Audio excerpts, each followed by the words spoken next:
Well, if you're looking for an update on NBA free agency, it's pretty much at a standstill because there's no update on what's holding free agency back, which is the incumbent Kevin Durant and or Kyrie Irving trade that, again, has put a halt to NBA free agency 2022. There's been a couple deals here and there, but the money has stopped because there are a lot of teams waiting to see what happens or transpires or doesn't transpire with Kevin Durant and Kyrie Irving. Kyrie Irving doesn't have much of a market. The Los Angeles Lakers are pretty much the only team that expressed interest thus far. Kevin Durant, on the other hand, has got a lot of interest, but not a lot of trade offers because right now around the league, there is growing concern and there's also is confusion on what the heck do you offer up for Kevin Durant. This is not an easy one, ladies and gentlemen. First off, guys like KD just don't come on the market willy-nilly every day. He's 34, though.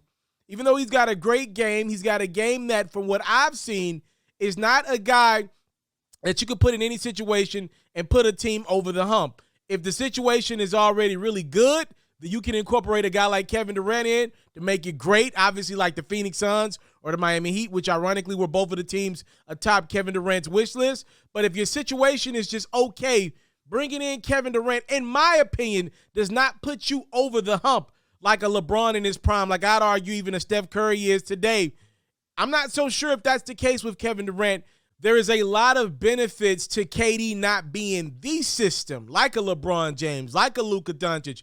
But in this specific scenario, though, I think it's actually hurting Kevin Durant's trade interest that he is not the system like those gentlemen that I previously named. So here we are.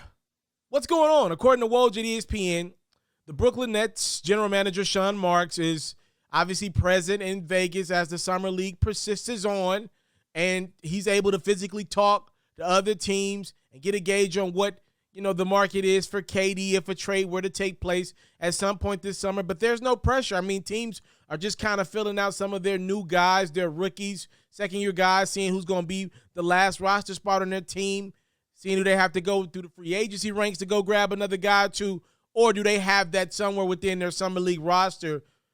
And there's nothing really going on right now. Training camp isn't for a few, 3, 4, 5, 6 weeks, maybe even a couple months down the line. There's no real interest to get a Kevin Durant trade done today, tomorrow, or next week. The Nets can take their time and find a trade that best suits them. And according to Woj, the plan with Brooklyn is to do just that.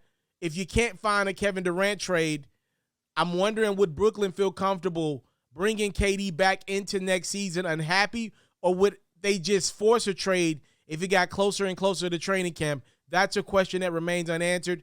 If you can't find a Kevin Durant trade, do you still trade a Kyrie Irving, who is literally screaming at the top of his lungs to anybody that'll ask that he's going to be a Los Angeles Laker next year? KD and Kyrie are currently on the West Coast working out together. Clearly, their relationship remains intact, but I'm not so sure if them being teammates for the foreseeable future will remain intact as the Kevin Durant and Kyrie Irving, will they get traded or not trade saga continues in summer 2022. Again, for right now, it's just at a standstill. You got to think about it. Rudy Gobert just went for a lot. Rudy Gobert is younger than KD, nowhere near as talented as KD, but doesn't have the injury concerns as KD, doesn't have the questionable decision-making that KD sometimes has. The lapse in judgment, I think, is the best way to put that Durant has displayed sporadically throughout his career that leaves a lot of us like, why would he do that? Why would he say that? Including this trade request at this present time, if he still is open to playing with Kyrie Irving. So there are some things that go into making a trade for Kevin Durant.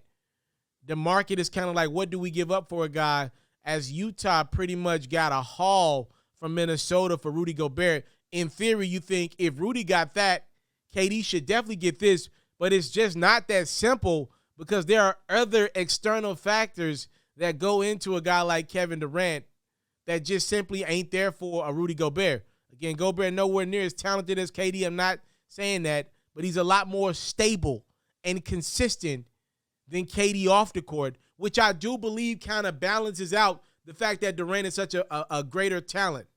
So there are some things at play here that leave us all kind of stagnated here on the Kevin Durant trade.